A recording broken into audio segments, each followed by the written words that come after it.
Well, thank you for the opportunity to be here. This is one of my favorite places to come because it's a really well-educated audience. And even those of you who are new to this group probably have some background in this topic or you wouldn't be here. So this is not about me, but I'll introduce myself real briefly. I'm a retired Air Force fighter pilot and airline pilot, flew several Century Series aircraft and then did 2 tours in the F-15. Went to the airlines and spent 28 years with American Airlines. And then as a reservist, got to work on the F-22 program and the acquisition side. So I've got a fair amount of exposure to airplanes. And my interest in this topic really started when I was about 23, which is a long time ago. Over 50 years ago, just you can do the math. But I got interested in evidence for our faith, and it's been a nonstop interest ever since. So tonight, we're going to look at evidence for the flood. So let me just set the stage, and then we'll dive in.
So that video kind of hopefully sets the stage for the fact that this was a serious event. It was not mythology, it's history. When we read the narrative in the Bible, which we'll do tonight, and then we look at the evidence in science, we can find that the science corroborates what the Bible narrates. But frequently in our society, we're shown a different picture of it. We see something like this, where they compare it to high-speed rail as kind of a silly idea. Or we'll see it in children's literature, typically in a picture like this, where it's cute animals on a tranquil sea in a small boat. This is not the narrative we're going to tell tonight. So Jason and I have been doing this research for a long time. He may not tell you as much about you as I'd like to tell him, but he's been a tenacious researcher, especially in the last few years. He's read probably 100 books on the flood. Is probably one of the premier experts, in my opinion, on this topic. So what we're going to do tonight is we're going to have two parts. I'm going to do the first half, and he's going to do the second half. I'm going to give you the big picture. We'll talk about the historic narrative as it's recorded in the Bible. We'll talk about dinosaurs. We'll talk about some ideas about when this all happened and what the human interaction was. We'll talk about how we date things with carbon-14 and radiometric dating. And I'll give you some ideas about a flood timeline that may make more sense than what you've been told before. So I'll outline that stuff, and then Jason's going to come up and give some specific scientific proofs, more data point, more granular, if you will, on some specific points. That's our big picture for tonight. And then we'll do some Q&A. Bob will come up, and you'll be free to go home. So if anybody wants to leave now, that's what you're in for. If you don't want it, we'll see you later. But I hope you'll stay. So we'll start with biblical clues. I'll give you a little bit of, again, big picture on archaeological and geological clues and talk about fossils. So let's dive into it with the biblical clues of what the Bible says and what we're looking for in the science. So what it says is, we have this account in Genesis. I won't read all the words here, but you can kind of skim them. When we have Adam and Eve being created in the garden, there is this account of what happened and what the situation was like when God created. There's no shrubs in the field, no plants. The Lord had not sent rain, no man to work the ground. The Lord God formed the man from the dust of the ground and breathed life into him as a living being. That's the story. That's the narrative. Two key points for our purposes. One, the Lord had not sent rain. So apparently, in this period of Earth's history, there was no rain. There was a meteorological situation in which rain was not a factor. And instead, streams or mists came up from the earth to water the vegetation. So that might have been springs, it might have been streams that were flowing out of underground aquifers or whatever. But there was no rain. So the first time we see rain mentioned in the scripture will be in what's coming up next. So before we get to what's next, we get to why this event happened. So why did the flood happen? And the reason the flood happened was that the earth was corrupt in the sight of God. The earth was filled with violence. God looked, and behold, it was corrupt, for all flesh had corrupted their way upon the earth. That's a pretty devastating description. But it goes on. Then God said to Noah, the end of all flesh has come before me, for the earth is filled with violence because of them, and behold, I am about to destroy them with the earth. Pretty devastating sentence being pronounced on the earth and its inhabitants. So the next thing that happens in the narrative is that Noah is told to build an ark. Now this happens when Noah is 500 years old. We believe that before the flood, it's very likely that humans lived longer, possibly because there was a different atmospheric condition that shielded radiation, possibly because of a change in biology. We don't know for sure, but it seems like the humans lived a lot longer before the flood than they did afterwards. So Noah's 500 years old. He becomes the father of 3 sons, and about the same time, he's told how to make this ark. God's already told him he's going to flood the earth, and now he's going to give him a description. So make yourself an ark. And then he gets some really specific descriptions about this boat. It's going to be 450 feet long, gives all the dimensions, tells about how high the roof is. The roof's only going to be 18 inches by our 1 cubit above the deck. It says put a door in the side, make 3 decks. Really specific. This is a big boat. This is a football field and a half. Have any been to the Ark Encounter in Kentucky? It's a pretty impressive display, and it gives you the idea that this thing is actually feasible. Definitely worthwhile taking a look at, but a really big boat. I can't make it big enough on the screen, but that's the best I can do. But moving along, he says, you will enter the ark, you, your sons, don't forget your wife and kids. That's kind of important. And he says, then you're going to bring a bunch of animals, all living creatures, 2 of each kind.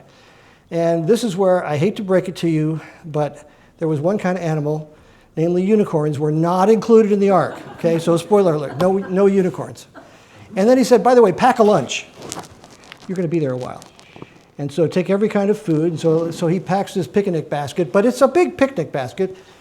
It's interesting to me that Abraham is really praised for how much faith he had, because God told him that he was going to leave this land, go someplace else without telling him where. And so we're told he had great faith, which he did. Noah was told, I'm going to wipe everything out. You're going to build a boat to sustain yourself through that period. And I'm not telling you how long you're going to be on the boat, but pack a lunch. So I think Noah had incredible faith to do this, because the next thing it says is Noah did everything just as God commanded him. May that be said of all of us, right? Okay. So moving along, God says, 7 days from now, I will send rain on the earth for 40 days and 40 nights. I'll wipe every living creature I have made from the surface of the earth. Kind of a big deal. So we're going to have a timeline. As we go along, I'm going to show you kind of what's happening at different points. This is going to be the years of Noah's life. You can see, if you're close enough to the front, you can probably see the numbers, but that's 600 on the left, 601, 601st year on the right. And spoiler alert, he's going to be on this boat for a year. Think about that. A wooden boat that you build to hold all these animals with your lunch, and you're going to be there a year. Okay, so we're going to have a little bit of a depiction of the terrain along the bottom just to kind of keep you on track. And we'll, as we go along, the timing will be in orange boxes, and the event will be in yellow highlights. So that's kind of the color code as we go forward. So here we are in the 600th year of Noah's life. That's our timing cue. 17th day of the 2nd month. On that day, all the springs of the great deep burst forth. So this sounds like there was a subterranean ocean of some kind, that at some point God released that ocean with tectonic plate cracks, possibly through volcanoes or earthquakes. We don't know specifically. Maybe it was the famed asteroid that hit the earth. Who knows? God could have used that to trigger these events. We don't really know. But the springs of the great deep burst forth. So you've got these springs coming forward. We'll talk about that in a second. But it says, and The next thing is the floodgates of the heavens were opened. So the first thing is the water comes from underneath, and the second thing is it comes from up above. So as the springs go down, the water goes up, and the land actually falls probably a little bit as the waters come out from underneath that area. Okay? So now we got 40 days after that, the waters keep increasing, probably from both directions. And as they increase, it says it lifted the ark high above the earth. The waters rose greatly, and it uses that phrase twice, which is kind of means they're really serious. It says they rose greatly on the earth, and all the high mountains under the entire heaven were covered to a depth of 20 feet. So in our graphic now, everything's underwater. And so this is how this might have looked. As you have these tectonic plates splitting and pressing down on this subterranean ocean, the water explodes out of this crevice and would have formed incredibly high water spewing out into the atmosphere. That may have been what changed the meteorological conditions such that now it can produce rain. It may also have reduced the atmospheric pressure. That's one of the ideas, is that the atmospheric pressure changed such that that's maybe one of the reasons the dinosaurs didn't live beyond this point, is that they couldn't survive in the lower atmospheric pressure with the large body mass. But this massive amount of water would have caused tsunami-sized tidal waves that we can't imagine, hundreds of feet high, encroaching onto the continents and overwhelming everything on dry land. The mountains probably were not as high back then. We'll talk about how they probably formed. But the mechanics of this are unknown, but we have some clues. And it does suggest that this tectonic plate movement may have been one of the keys that God used to trigger it. So let's look at another depiction of kind of how this looks. So you've got the waters coming from these explosions under the plate and moving toward the continent. Geologists agree on the 6 megasequences, but they differ on the timescale in which they happened. If they took millions of years, then they have little to do with the flood. But if they were all deposited rapidly and recently, then the flood should come to mind. Many also question when a larger landmass, such as a Pangea-like supercontinent, broke into continents that moved to their current configuration. For the first time ever, new megasequence maps allow us to see how the flood shaped our entire planet, just like the Bible said, including reconfiguring the continent. So as these waters were released and began with the tsunami force going up onto the land, at some point they reached higher ground and would have sloshed back. Think about tidal action. As they do that, all the sediment that's being torn up from the edges of the tectonic plates are being dragged up onto the land and then washed in the other direction. That's what they're calling a mega sequence. And as you get different parts of the tectonic plates having the same effect, where one area is swept one direction, an area from another tectonic plate explosion is flowing back the other direction, you get different sequences and different types of bedrock that are forming these layers, and these are called mega sequences. And all geologists agree that there are 6 mega sequences. They just don't agree on where they came from. So that's what they mean there. So there is, at the edge of these plates, there is a region where the plates meet and they separate, and magma is actually released, and that's called a subduction zone. So take a look at what this might have looked like. Today, these subduction zones form the ring of fire, responsible for over 90% of our earthquakes. So we have this ring of fire. You've probably all heard of it. Mainly we hear about it in the Pacific, but if you look at it, it's all over the deep oceans and even on some of the continents. And again, what happens is at some point, these plates, as they're moving apart and the magma's coming out and all that sort of thing, eventually that cools, and then where that cools, the land shrinks and goes down. But where the tectonic plates are moving toward each other, they actually overlap and begin pushing each other up. And that's where we get our higher mountain ranges, such as the Rockies, the Andes, the Alps. On every continent, you see this same phenomenon that looks like this one event is a way to explain how these high mountains came about. When God stopped the fountains of the Great Deep on day 150, the new ocean surface began cooling and sinking, allowing the floodwaters to lower as they sheeted off the continents into the new ocean basins. Psalm 104 describes the mountains being raised at the end of the flood and the waters draining down valleys and off the emerging new land surfaces. The seafloor rifting process and the resulting mountain forming process explains why sea creatures are found on mountaintops all over the world, high above current sea levels. So again, the fossils of these shells would have been formed during the early flood stages with sediment covering them and then encasing them in rock.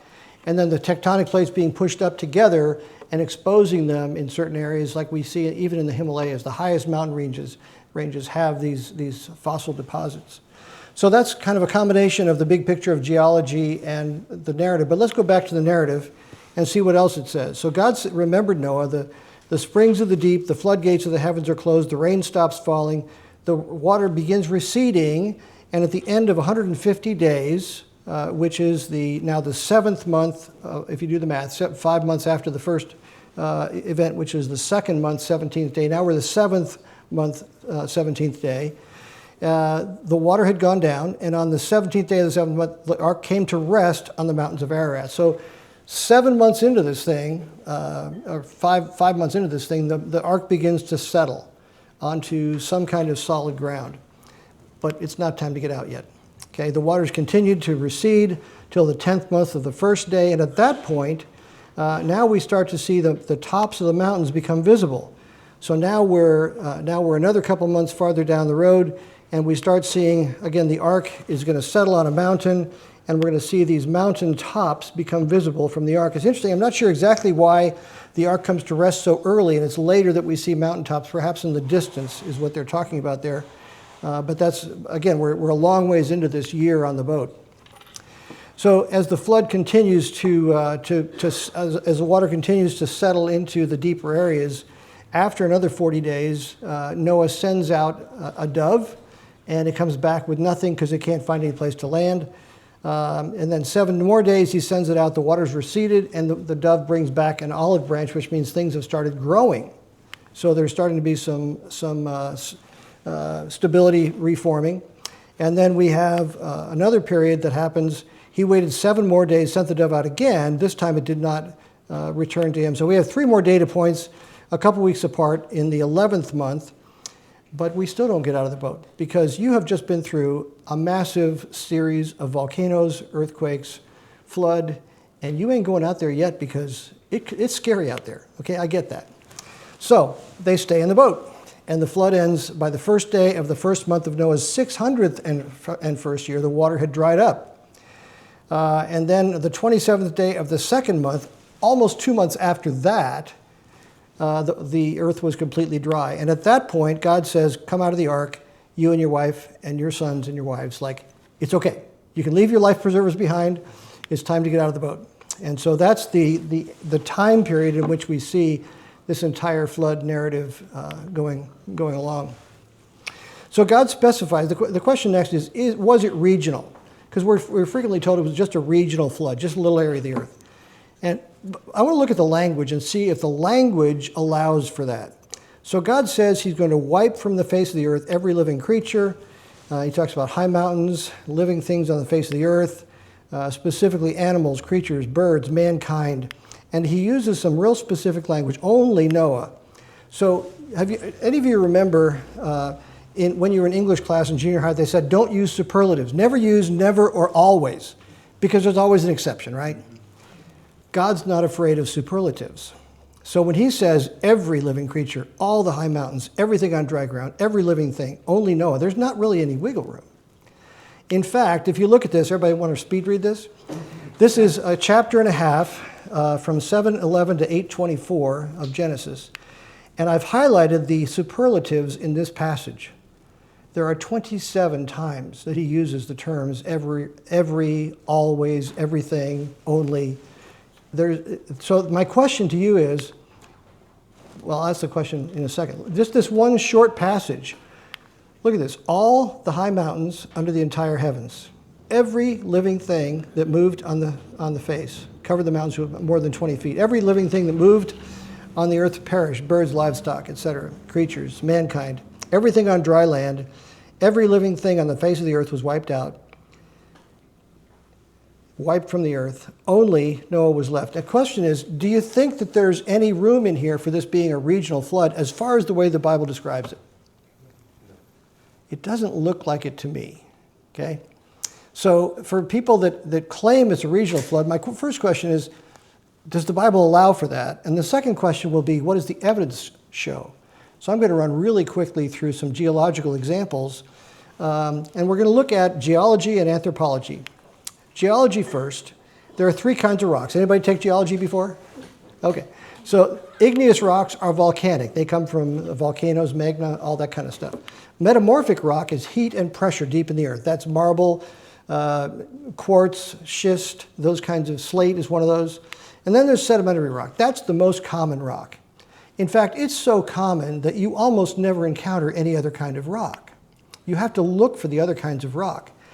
On the crust of the earth, above the magma, we have 95% is not sedimentary rock. But at the surface, 95% or 75% of the rock is sedimentary. It had to come from somewhere, folks. Sedimentary rock is known to have been deposited out of water. Where'd all the water come from if there was not a flood to account for it? And yet it covers a huge amount. This is North America. All the yellow stuff is sedimentary. This is the world's oceans. All the colors of various kinds are different kinds of sedimentary deposits on the ocean floor. This is what we see frequently when we go to various areas in the northwest U.S., southwest Arizona, etc. You can see the banding. It's sedimentary rock, and it's thousands of feet thick. Where do you get thousands of feet of sediment unless there's a major event to cause it? This is Colorado, a mountainous state. All the red is sedimentary. We know the power of water, but we don't think about it very often. When we have the floods in South Texas, we kind of think about it. But look at the power of water in a small area. This is a mud flow area, and it's just going to throw these vehicles around like they're tinker toys. This is a landslide. Anything in its path is going to be destroyed. And these are glaciers, a major factor in previous ages of the Earth. And these things completely reshape the landmass. This is a glacier I took a picture of in Greenland. These are active glaciers still around today, in spite of the fact that they are receding. They've been receding ever since the flood and the ice age that followed the flood because of the cooling of the flood itself. That's something we won't get into tonight. The ice age is an interesting topic. But how is it explained by geologists? Well, they say this idea of uniformitarianism. That means uniform, I believe it's uniform. Uniformism. And what that means is things have always occurred at the same rate, uniform rate. But do they? We have sediment miles deep with no sediment currently forming. So they don't form at a uniform rate. This is southwestern U.S. You see a lot of sedimentary rock. You see any sedimentary rock being deposited? Probably not. This is the Gobi Desert. Same thing. This is our area in Texas, and if we zoom out and go especially over to the southwestern United States in the Phoenix area, what you can see is mountain ridge lines, and in between the ridge lines, lots of sediment has settled in between these ridge lines. And it almost looks like they've kind of sifted things, and it's kind of come off the mountain peaks, and in the valleys you see this flatter area where there are these sedimentary deposits. This is the same area from outer space, and another view of the Phoenix area from space. You can see the same thing where the sediment has dropped into the area between the ridge lines. Now this next picture looks just like the southwestern United States, same characteristics, but it's Afghanistan. This was taken from a U-2. I won't tell you that my son took the picture, but he was a U-2 pilot. You never know, could have been. And another picture of that same region. Again, you see sediment between ridge lines. It's a very typical characteristic that we see everywhere. This is that same region. Again, you can see lots of evidence of erosion, but no water. There's no massive water to cause it anymore. So where's the uniformitarianism? This is the Red Sea. Even here, you can see the sediments settled in between the mountain ridge lines. So again, we see these characteristics all over the place. This is the Grand Canyon. How many of you have been to the Grand Canyon? It's a phenomenal place, right? And it's all formed with water. It's now universally, I would say almost universally, acknowledged by geologists that there was an inland ocean that was trapped in an earthen dam. When this rock was still soft, the water flowed through this area and cut the rock. Why was it soft? Because it was recent. This is some of the effect that water can have in the Grand Canyon. This looks like the Grand Canyon, but it's in Namibia. Same characteristics. We can find the same types of characteristics in South America. This is in Peru. This is a region called Colca Canyon.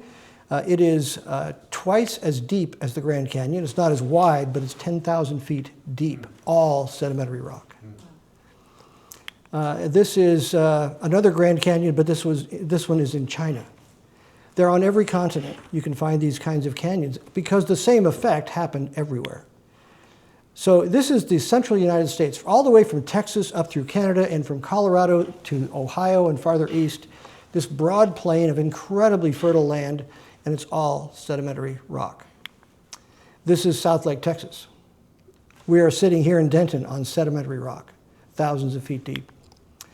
So geology does not look like it was a regional flood. Now we also have this issue of fossils. Now you've all heard of fossils, you're probably aware of those.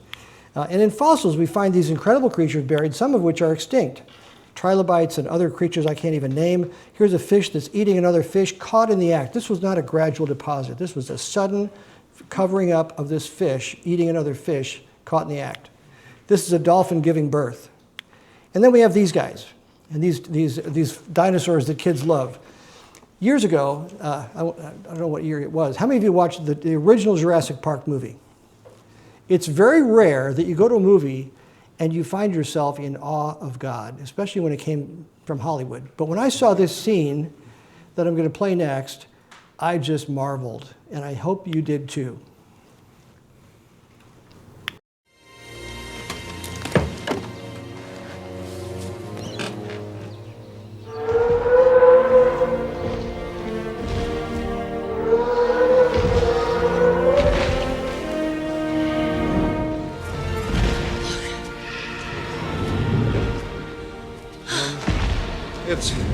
It's a dinosaur. Totally wrong. This is a warm-bodied creature. This thing doesn't live in a swamp. This thing's got, what, a 25, 27-foot neck?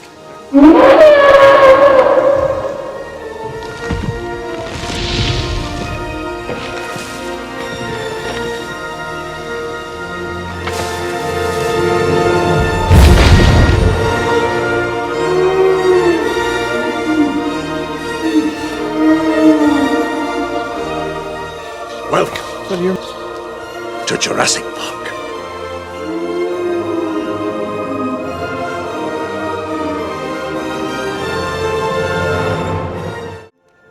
So do you remember that scene? Yeah. I still get chills when I watch it. These creatures actually lived. They actually did that stuff.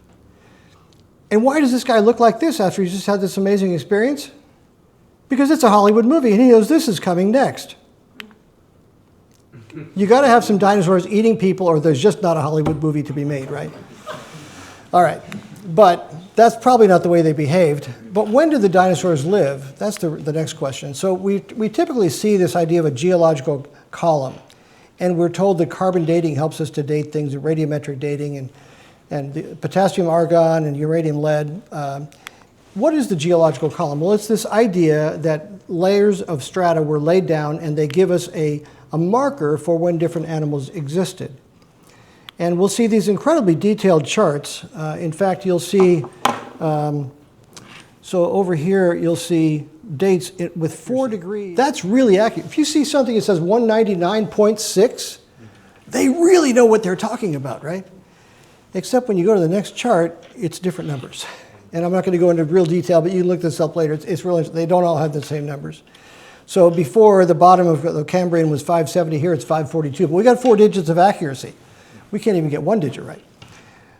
What they do is they say, okay, these animals are found in these layers, and so therefore these layers are this old, and therefore when we find this fossil, it's that old as well. And what that means is you're dating the fossil by the shell and the shell by the fossil. And there's another term for this kind of reasoning. It's called circular. We don't have a good way to date these layers in spite of what you're told. So there's another way to look at this. When animals die, so if you have an animal like an elephant that dies in the Serengeti, what happens to it? It sits, what? Decompose. Oh, no, it sits on the plain, it gets covered with dust and more dust, and eventually it turns into a fossil, right? No, that's not what happens. It has to be buried rapidly in a lot of mud so that it can then be encased and that rock can dry out and it can become a fossil. So think about, what if this works a different way? What if instead we had an event like the flood and the animals that were less mobile were basically buried where they were? And so we have at the bottom here, we have shellfish. They're not going to move very far. They're going to be buried in the first sediment deposits that happen. Then you're going to get more mobile animals like fish and things that can swim, and they'll be a little farther away. And the farther up you go, the more you get what we call complex animals. Have you ever seen an octopus? This is not a simple animal. None of the animals are simple. The bivalve shellfish are not simple creatures. And so these creatures, I think the better explanation is, as the floodwaters and the chaos is happening, especially the land animals move away from the rising water as fast as they can, and that's why we find them all together buried in fossil graveyards. Regions of the United States have millions or perhaps billions of bones and millions of specimens, all buried together, all jumbled up. Incredible chaos, great devastation, great violence. So that's a better way to explain that.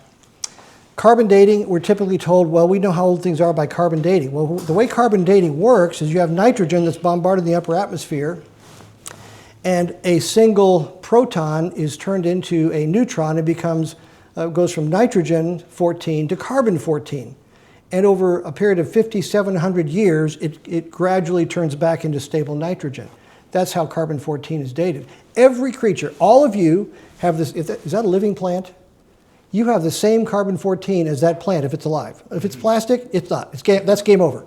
But if it's a living plant, every living thing has the same amount of proportion of carbon 14 to carbon 12. Over the next 5,700 years, as we die, are buried along with that plant, the carbon 14 will decompose to nitrogen 14. And so that's the half-life of carbon 14, 5,700 years. You don't get millions of years out of carbon 14. Reputable scientists will say you might be able to get one half-life fairly accurately, but here's the other problem. We don't know exactly what the carbon ratio was, carbon 14 to carbon 12, when those creatures were buried.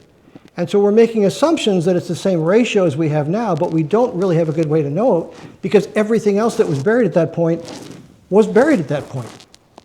And so whatever the situation was at that point, that's what we're finding to compare it to. And we don't know specifically what that date was. Nobody was taking notes. When Noah was able to bury these, when these things were buried in the flood, we don't know exactly what the conditions were from which they were buried. So that's the problem. Real quick, we're not going to, again, unknown starting point. This is another issue. We've found dinosaur bones, especially large dinosaur bones that we're told lived 6,500 years ago with soft tissue that can't last 65 million years. And there's all kinds of explanations they try to give. Well, there were special conditions that preserved this soft tissue for 65 million years. They're going to cling to their 65 million years instead of questioning the assumptions. I'm not going to go into any detail on radiometric dating except to say there's a lot of uncertainty about stable decay rates. There are a lot of articles that cite these problems. This quote is helpful. There are so many complicated phenomena to consider that it calls the whole radiometric dating scheme into question. And the title of that was More Bad News for Radiometric Dating. It was in a reputable journal from a major US university. So the question is, did we coexist with dinosaurs? Well, let me ask you this. What's a dinosaur? It's a reptile, right? If I told you I was going to describe a dinosaur, or I was going to describe a dinosaur 18 feet long, incredibly tough scales, and it's huge mouth, huge teeth. Would you call that a dinosaur? I'd call it a crocodile. We still have dinosaurs today, they just haven't all died out. Many of them have died out. But we have in human history lots of stories. If you look at the idea of dragons and you look it up online, you'll find incredible numbers of dragon narratives. They can't all be made up. A lot of them are from disparate communities that didn't talk to each other. So what we have here is we have Asian dragons, and then, not to be outdone, we have European dragons, and there's a long list of those. And then we have a list of individual dragons that are there. We have stories of. One of which down here you've probably heard of is this guy, St. George the Dragon Slayer. He was in the 4th century AD. It wasn't written about for several centuries later, so we don't have the original firsthand knowledge of what the eyewitness might have seen. But the point is that we have lots of narratives that look like these large reptiles existed well into the age when we have recorded history. Probably not the big ones, the things like T-Rex, and the ones that were so big they couldn't survive the lower atmospheric conditions. T-Rex was probably hunted into extinction if he survived after the ark. Those guys were dangerous and probably didn't last too long. We have stories, and again, I'll just encourage you to go to Job 40 and beyond, where we hear about Behemoth, and it's a tail like a cedar. That's not an elephant. We have Leviathan, which is a waterborne, looks like a dragon type thing, or dinosaur. And we have this description that's incredibly detailed and is not like any creature we've seen today. Again, I'm going to run through this real quick. There's this thing called out-of-place artifacts, and it's so common, there's an acronym for it. It's called OOP-ART. You've probably never heard of it, but if you Google it, you'll find, nobody's Googling anymore, we're AI searching now. But you'll find lots of references on this, and examples would include an iron hammerhead that's buried in sedimentary rock. These items were found in coal deposits, a metal bowl and a metal bell with some kind of an icon on it. So we have these examples. So conclusions from this section: the flood was I'll just say it, in my opinion, the flood was likely worldwide and catastrophic. Flood sediment occurred likely after humans were on the scene. The biblical narrative suggests that, I would suggest the biblical narrative is supported by the evidence, and that the evidence is worldwide. And so with that in mind, I'm going to ask Jason to come up. We'll trade places, and you got it.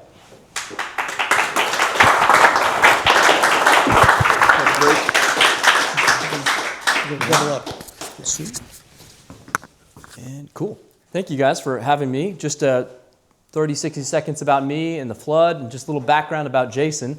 When I was a happy atheist at 20, somebody gave me a Bible, a nice young lady, and said, you should read this. If you really think this is a myth, then to build your case, you should at least read the book. And so that night I started reading it, right? Game on. And if you read the Bible from cover to cover, you start at Genesis. So I read through the first couple pages and got to chapter 6 of Genesis pretty quick, probably that first or second night. Well, as a good Christian, that person gave me their email address if I had any questions. So my first question as a happy atheist was, hey, I'm reading your Bible to prove it wrong, and it talks about this global flood, catastrophic, kills everything except 8. Do you believe this really happened? I read that, and that's what I came to, the conclusion that that's what the Bible was talking about. And that Christian, 25 years ago, told me, Jason, whenever I'm reading some sort of nonfiction, I always give the author the benefit of the doubt until proven otherwise. That's what I would recommend you do with any book you read. And so from that point on, even as a happy atheist, I gave the author of Scripture the benefit of the doubt that the event did happen as described in Scripture, and that it was global and catastrophic. That was 25 years ago. Within a couple of months, I became a Christian. I was saved. And from that point on, I've just been on fire for Christ. But more recently, I've been looking at the evidence, because 25 years ago, as a young Christian, I heard about all these evidences that supported the creation event of the flood. But it was evangelists and pastors that were talking about this, but it wasn't scientists. So when I would talk to my skeptical friends about this, they would say, what scientists or what sort of peer-reviewed documents are you citing? What are your sources? And I didn't have any. It wasn't until more recently that I stumbled across a number of credentialed PhD scientists that have done field research in this area and have, I think, very stunning evidence to support things like the flood. And that's what we're going to be looking at tonight. But before I go into that, I want to look a little bit about perspective. This is one of my favorite words in the English language. Has anybody seen a chart like this, the Adam to Joseph, the age charts? You can actually download them from the Google. There's many of these. I'm a very visual learner, so if I can see something, it helps me learn and retain information. And so what we see here is people like Adam, Seth, and Enos. These guys lived a long, long time, hundreds of years. It begs the question, that me and Rick are talking about. Did these people actually live hundreds of years? Well, Scripture says they did. And if you look at this chart, they lived for hundreds of years until a massive event happened, the flood. And then after that, the ages of lifespan really start to teeter off. So something happened there. But something that's really, I think, very fascinating in Genesis is in Genesis chapter 47, specifically verses 8 and 9. This is where Joseph is the right-hand man to Pharaoh in Egypt. And Joseph has his dad come visit him in Egypt. Jacob is standing before Pharaoh. And Pharaoh says, hello, how are you? Nicey nice. Wait a minute. How old are you, Jacob? Seems like an odd question. And the response is even more odd, I think. Jacob says, who, me? I'm 130 years old. But my forefathers lived way longer than me. Interesting.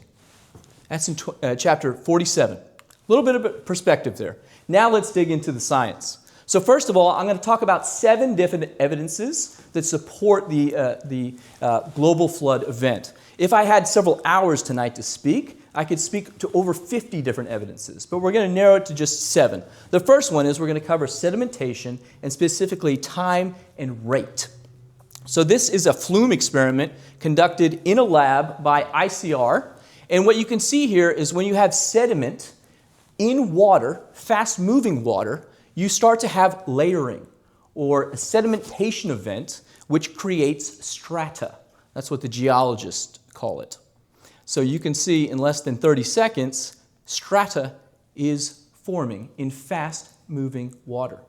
This is how layers of strata would have been laid down during the flood. Again, I'm a very visual learner. Now, here we've got a lady at the bottom of this rock canyon for scale, and a traditional secular uniformitarian scientist, a geologist, would say that each inch of that sediment that was laid down in either a lake or a placid sea, a calm sea, it would take several tens of thousands of years, hundreds of thousands of years, or maybe even millions of years for all that sediment to slowly trickle down to the bottom and then to layer or laminate. And so something like this, that structure of rock, would have taken millions, tens of millions, maybe hundreds of millions of years to form. Not so. Check this out. In fact, there's actually 3 layers there that were laid down. The first layer at the bottom was laid down in about 12 hours in May 18th, 1980. The second layer followed June 12th, 1980, was laid down in about 10 to 12 hours as well. And then the final event happened about 2 years later. In just a couple of hours, that top layer was laid down in hours. It is a radically different way of looking at it. But it gets even crazier because that same rock strata, when all of those events had happened at Mount St. Helens, finally there was an ice cap that melted, creating a mudslide that flowing water, flowing mud, cut through all of that rock in days and actually created an event that basically is a 1/40th scale of the Grand Canyon. That's what rapid flowing water can do. Not only it can create rapid sedimentation, but also it can remove large amounts of solid rock. Evidence number 2 is the Grand Canyon. Now, I saw when Rick asked about who's been to the Grand Canyon, about half of us said we've been to the Grand Canyon. So I would highly recommend, if you haven't been there yet, you gotta go. I've been there twice. The first time I went, it's one of the only times in my life where a landscape literally took my breath away. Unbelievable. How many of us have been taught or told in culture that the little river at the bottom of that canyon, the Colorado River, formed the Grand Canyon? I know I was taught my whole life about that. Well, did you know that geologists do not teach that anymore? And science books don't teach, well, science books still do teach it, but the actual geologists don't believe it anymore. In fact, they have a term for this. It's called an underfit river. So this is Dr. Neller. He has a PhD in geomorphology, really smart guy. He studies massive floods all over the planet and other planets. And this is how he defines an underfit river. It's a river that looks like a river is out of place. In other words, it does not look large enough to have created the valley in which it sits. So it seems there's an inconsistency with the volume of water of the flood flows and the shape of the valley. So what he's saying is that river cannot create that canyon that's 18 miles north to south and 270 miles east to west. It wasn't the river that did that. The canyon created the river. It's completely the opposite way of looking at it. And that's the way geologists look at canyon formation now. Evidence number 3 is there's no erosion in the strata. So when we look at strata, we can oftentimes see these very fine, what are called laminate lines in strata. And we can see massive lines as well. What we tend to see with these lines is if they happened over millions of years, for instance, then we would have water that would have carved out rivers and valleys. We would have had these edges. Okay, so just as a visual, you see the green line there. We should see all these indentations where water would have, over long periods of time, epochs, would have carved it out. But what we see instead is these layers of pancakes, or like a layer cake of different layers all over the globe. So you can see the different colors of rock strata. Or here's another example of me and the family. We're on top of the Ozark Mountains. So we're at elevation. And this behind us is all mud rock. It's sedimentary rock. The only way that can be laid down is by sediment that's suspended in water. So how can water get on top of the Ozark Mountains and lay all these different layers of mud rock? Maybe a global flood. Even in coal seams, you can see these seams of strata perfectly straight. There's no indentations. There should be indentations. We're back at the Grand Canyon. You can see at the top the Coconino Sandstone. That line doesn't just go across the Grand Canyon. It goes across most of North America and continues on to other continents as well. This is not just a Grand Canyon thing. This is Dr. John Morris. He has a PhD in geology. He's since passed, but he would talk about the Coconino Sandstone all the time. He said the white Coconino Sandstone, thought by uniformitarians to be solidified desert sand dunes, here overlies the reddish Hermit Shale, that bottom red shale, a dildactic that's dated as 20 million years older. Now, if the dildactic was uplifted to host the desert, it would have undergone extensive erosion, but the flatness of the contact between the strata belies the interpretation. So that's technical jargon. What Dr. Morris is saying is, listen, look at the Hermit Shale and look at the Coconino above. It is razor line. There's no indentations. There should be. And you can see that Coconino Sandstone, that white sandstone, as far as the eye can see. Again, it's not just at the Grand Canyon. It covers most of North America. Me and my son, we like to go on lots of kayak trips. So whenever we go on the river, I'm always looking at the rock. I'm always looking for erosion indentations, and I never see them. We go all over the United States looking at national parks, and on our road trips, we see flat strata lines everywhere, not just in North America, but in other countries all over the world that we visited. And we see this in the oceans as well, so, by the beaches, and you see the straight rock strata. Again, no indentations. There's no erosion. Evidence number 4 is bent rock. So I want to introduce you to two PhD geologists, Dr. Snelling and Dr. Whitmore, two PhDs in geology. And they studied rocks that were bent. Now, we all know if we have a slab of rock and we try and bend it, it doesn't end well, right? It shatters, it cracks. You cannot bend rock unless you're really strong. And if you are really strong and bend it, it doesn't end well.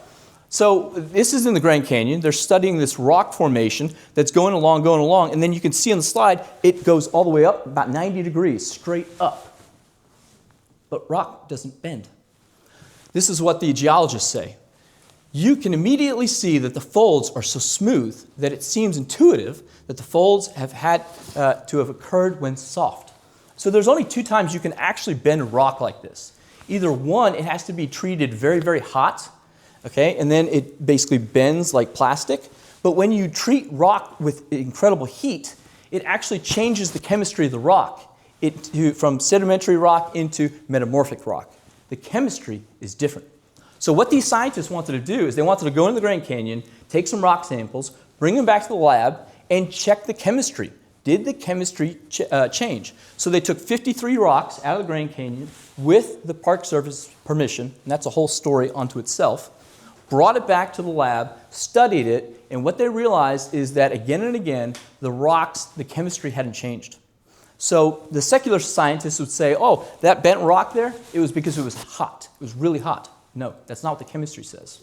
So the only other way you can bend rock is when it's been laid down wet, and it's still soft, and it can be pliable. Maybe a global flood. This doesn't just happen in the Grand Canyon. This is in France. That's super big rock that's been bent like plastic. And again, that's not metamorphic rock. It's still sedimentary rock. The chemistry has not changed. This is in England, in Cornwall. And look at this bend. It goes to the right, then to the left, then to the right. How do you bend mountains? God can do that with a flood. Evidence number 5 is sea and land animals that are buried together. So we see this on every continent. We see things like fish, and that fish there is eating his breakfast, so that is rapid burial, and he's buried with land plants. Or you have dinosaurs buried with a fish, or again on the far right, dinosaurs buried with fish in the same strata. So whenever they died and they were buried at exactly the same time. But it gets more interesting because it's found in every strata. So in the lowest layers, you have mixed marine and land. And as you move up in the stratas, you have mixed marine and land. This is Dr. Marcus Ross. He's got a PhD in paleontology. Really smart guy. He knows a lot about things and about science. He studied the mosasaurs for his PhD dissertation. And this is what he says about the mosasaur. He says, mosasaurs are globally distributed, and they're globally distributed on continents. On continents. Looking at these things, you're thinking, what would have the power, what would have the capacity to take the marine world and to throw it onto the continents in such a violent and destructive manner? And the flood makes perfect sense of this. And you can see on the map, for instance, we have mosasaurs on all these different continents, but in South America, in the middle of the continent, or in North America, on the middle of the continent. These are huge beasts. What would have the power to do that? This is Dr. Tim Clary, PhD in geology, and he says we find 6 different species of sharks with the T-Rex in the Hell Creek Formation in eastern Montana. Now, when I think of the T-Rex, I don't think of 6 different species of sharks swimming around the T-Rex. Something in the environment is acting weird here. But look at this. This is Dr. Clare giving a presentation on this, right? So in the Hell Creek Formation, they've got 6 different sharks with over 20 different varieties, species of dinosaurs buried in the same rock layer at the same time. Number 6 is buried trees. The buried trees in rocks. So I want to introduce you to the polystrate fossils, the buried trees and rocks, and specifically a PhD geologist, Dr. Derek Ager. Now, Dr. Derek Ager has passed. He was not a Christian or a Bible-believing scientist. He was a secular geologist, a good man, and he did most of his geology fieldwork back in the 60s and 70s and wrote this famous book in 1981, The Stratigraphic Record. And what he did in that book was challenge the status quo of the uniformitarian method of the past is the key to the present, that everything that's happening currently has always happened at the same rates. He said about these polystrate fossils, trees buried in coal seams, waiting 100,000 years to bury a 30-foot tree would be ridiculous. We cannot escape the conclusion that sedimentation was at times very rapid indeed. And these are different photographs in his book showing these trees that are buried in coal seams, 300-million-year-old coal seams, Mississippi coal seams. Again, this is Dr. Tim Clary saying, we do not see any signs of roots at all. So you can see here this picture of this tree. There's no root at the bottom. And it's grown up through solid, multiple different strata of rock. Now, if there's no roots at the bottom, the reason why this is so important, that tree was not buried in situ. That's technical speak for it did not grow there. It had been transported and it ended up there somehow. Global flood. This is Dr. Morris again, talking about the polystrate fossils. Missing are the root systems of the trees and all the bark. None of these trees are at present standing upright in the place of growth. Often, upright stumps can be seen penetrating through several layers of coal, shale, siltstone, limestone, all of which are thought to take a long time to accumulate and require totally different environments of deposition. And then my 7th evidence for tonight, and I'll conclude, is the secular geologists, their minds are beginning to change. So I want to introduce you first to Dr. Warren Ullman. He's a secular geologist. He is not only the director of Paleontological Research Institution at Ithaca in New York, but he's also the adjunct associate professor of Earth and Atmospheric Sciences at Cornell. Pretty smart guy, right? And just as a side note for a second, how many of us are familiar with a guy named Charles Lyell? He lived about 200 years ago, so he was really old.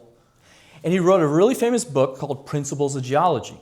Now, I'm going to give you a little homework, right? This is a little self-study. If you're not familiar with Charles Lyell and you're halfway interested in what we're talking about tonight, you got to spend 10 or 15 minutes of self-study learning who that man was, Charles Lyell.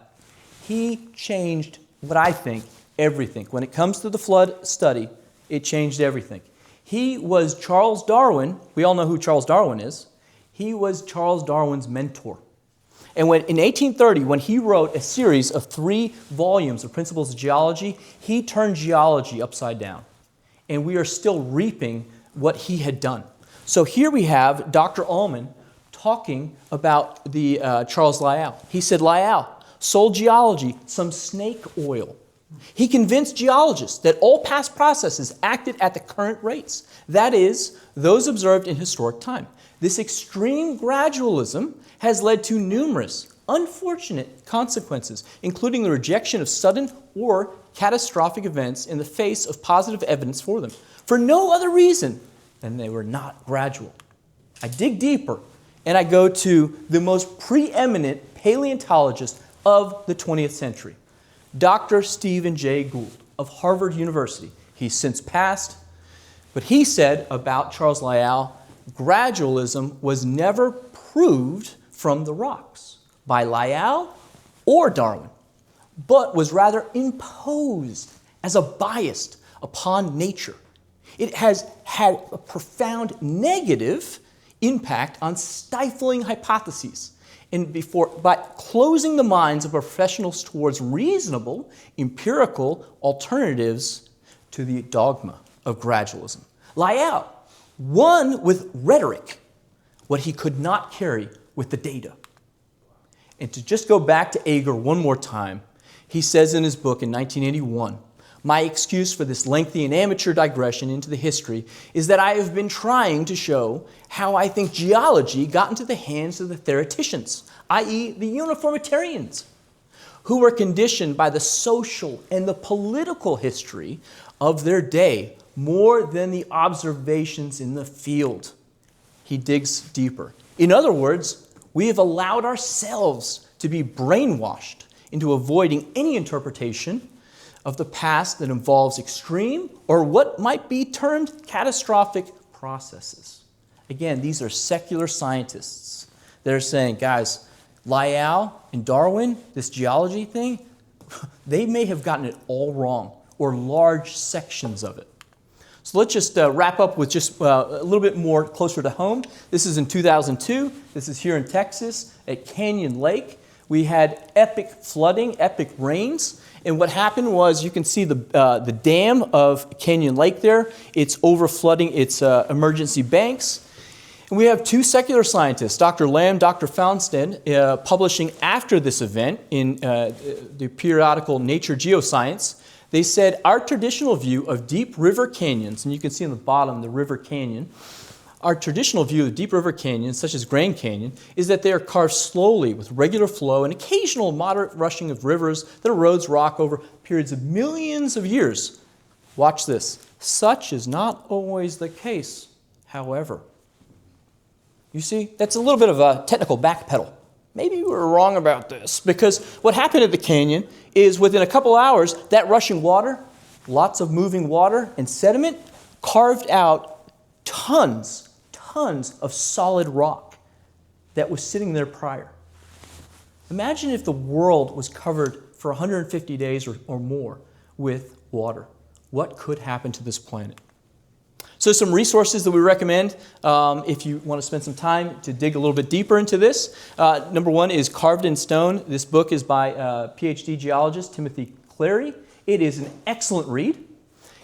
When you read that, the next book you've got to read is The Ice Age. And this talks about and I'm talking about singular, ice age that occurred after the flood. It would have been 500 to 700 years I'm not talking about multiple ice ages. I'm not talking about 5. I'm not talking about 50,000. I'm talking about a singular ice age that occurred right after the flood event. That book by Dr. Jake Hubert covers that.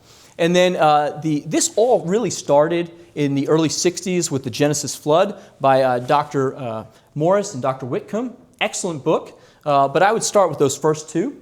And then if you really want to take basically like a graduate course in the flood and geology, the Genesis Flood Revised by Dr. Snelling is just tremendous. It is not a light read, but once you read this, you can answer a lot of flood questions. And then finally, dating, radiometric dating, carbon dating.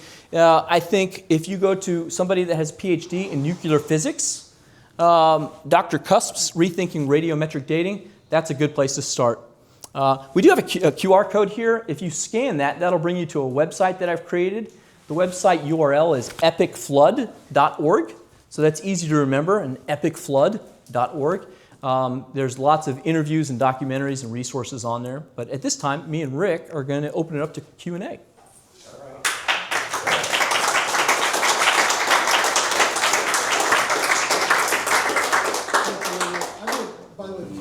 Yeah, you Rick. said something about 5,700 with the carbon dating, and could you just briefly restate that 5,700 years? Yeah, Because that seems interesting for young Earth, real hardcore young Earthers that kind of think Well, the what it Earth's says only is, 6,000 yeah, years old. the half-life of carbon-14 is nitrogen to carbon-14 back to nitrogen. And that half-life in which that occurs is 5,730 plus or minus 40 years or something like that. And what that says is that that's kind of the outer limit if you want only a half-life. As I said, most reputable scientists will say you can't really get more than 2 half-lives at the most. Some guys will say since we don't know the starting conditions, even that's a little bit of an exaggeration or an assumption based on a set of assumptions based on other assumptions. And so the point there is you can't get 65 million years out of carbon dating. If somebody tells you, I know dinosaurs existed 65 million years ago because they were carbon dated, what do you know immediately? They're lying. They don't know what they're talking about. They don't understand carbon dating. So that was the point of that, yeah. And so I mean, hardcore young earthers, if you want to believe 6,000 years, again, we don't know for sure that half-life is accurate, and we don't know the starting conditions, so it could still be within that range. And our point today is not to talk about age of the universe, but to talk about the flood being relatively recent. Whatever happened before that is wiped out by the evidence of the flood. Jacob had a question. Oh yeah, well thank you guys so much. I think one question I would have is about the, have you heard about, hang on, there's these little halos that are like in... Polonium halos? Yeah. Yeah. He was hoping Could you'd ask maybe that. Tell us about those, because I've heard it, but I'd like to hear it again. 1985, Dr. Robert Gentry wrote a book, God's Tiny Fingerprints. I haven't read it yet, but I've heard Dr. Snelling talk about it at incredible length. It is incredible key to understanding uranium-237. You can look at how it degrades. I'm not a PhD chemist or geologist, but listening to the guys that are, once you get down, as uranium-237 degrades, in the rocks, you start to see these polonium halos. They shouldn't be there, but they're there.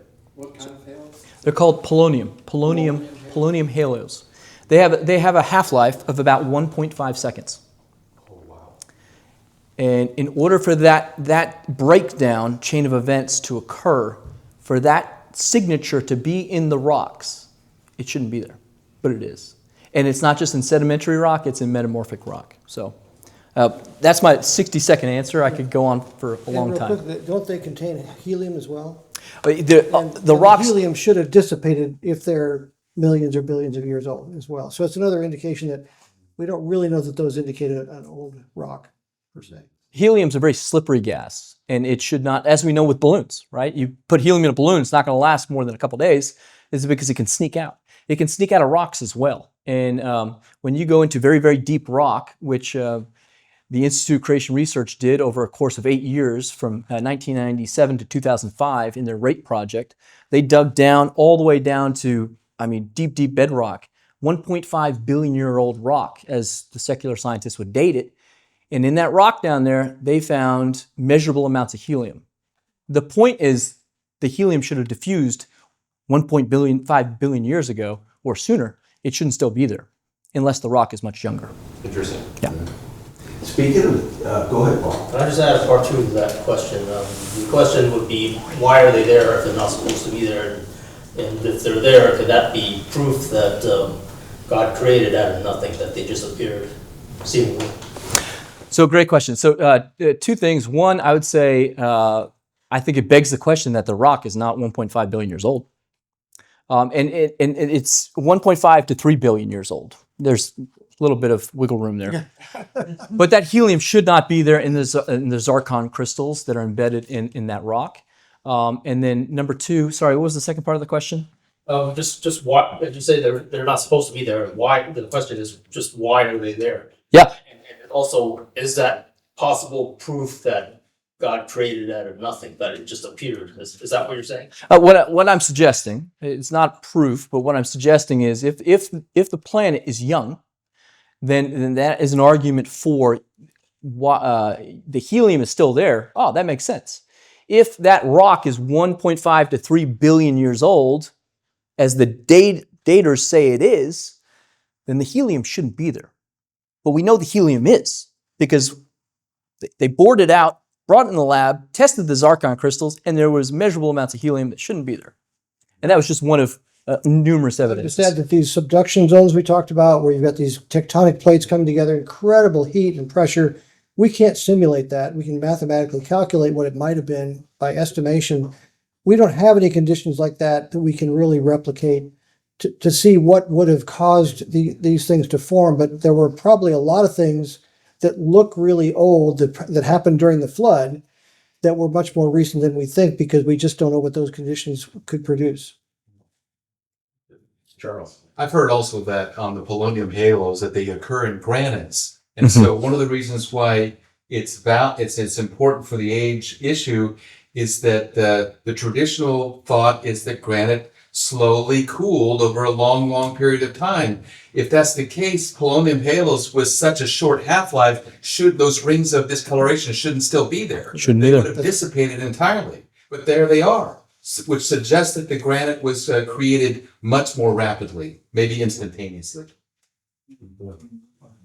Last question, and I'll ask it. Okay. I was talking to a petroleum engineer, and I said, why are there petroleum deposits that are 2,000, 3,000, 4,000 or more feet down?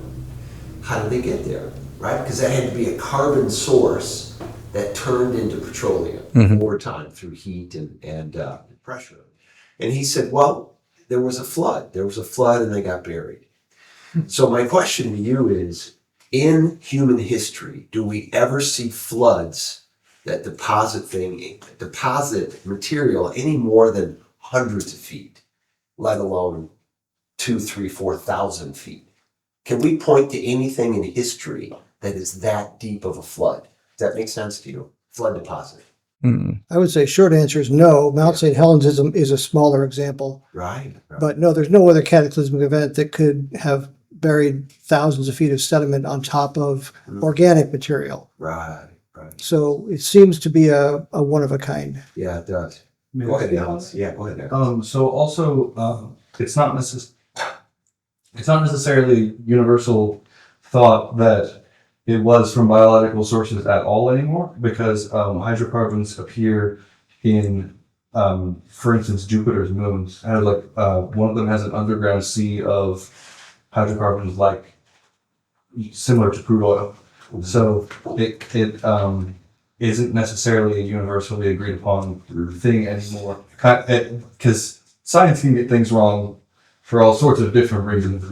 But it could be that the initial assumption that it was biological at all could be in doubt. I'm going to follow up with you and get your resources. Yeah, that's a real interesting point. I read a number of years ago that idea was coming about, and I haven't done research to see what the thinking is currently, But the idea that magma may be a source of the hydrocarbons that we see in these huge gas deposits. So it may be a relatively infinite source of gas, which is a good thing. That's a good thing. But yeah. we don't know. Let's give it up for these guys.